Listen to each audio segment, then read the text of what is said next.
আমাদেরই গল্প। ফারহানা কি পারবে তার বাবা মাকে একসাথে করতে? হ্যালো ভিউয়ার্স, আসসালামু আলাইকুম। কেমন আছেন সকলে? আশা করি ভালো আছেন। জনপ্রিয় নাটক এটা আমাদের গল্পের সকল আপডেট পেতে আমার চ্যানেলটিকে সাবস্ক্রাইব করুন। তো বন্ধুরা, জনপ্রিয় নাটক এটা আমাদের গল্পের ২৬ নাম্বার পর্বটি ইতিমধ্যে আপনারা দেখে ফেলেছেন এবং ২৬ নাম্বার পর্বটি দেখার পরে ২৭ নাম্বার পর্বে দেখার অধীর আগ্রহ নিয়ে বসে আছেন। তো বন্ধুরা, ২৬ নাম্বার পর্বে আপনারা দেখেছেন ফারহানা তার মাকে নিয়ে বাবার সাথে লুকিয়ে লুকিয়ে দেখা করতে গিয়েছে। এদিকে দেখা গেল ফাহাদ মীরার সাথে গোপন সম্পর্কে লিপ্ত হয়েছে এবং সাইরা মেহেরিনকে খারাপ খারাপ কথা বলতেছে এবং তার শাশুড়ির কাছে গিয়ে মেহেরিনের নামে খারাপ মন্তব্য করতেছে। তো বন্ধুরা, আগামী পর্বে কি ঘটতে চলেছে, কি চমক আপনাদের জন্য অপেক্ষা করতেছে তা দেখতে হলে আমার ভিডিওটি একটুকু স্কিপ না করে সম্পূর্ণ দেখতে থাকুন।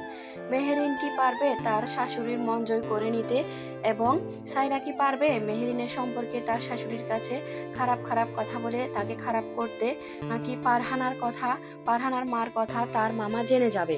তো দেখতে হলে আমাদের ভিডিওটি সম্পূর্ণ সাবস্ক্রাইব করুন এবং আমার চ্যানেলটিকে সাবস্ক্রাইব করে আমার পাশে থাকুন।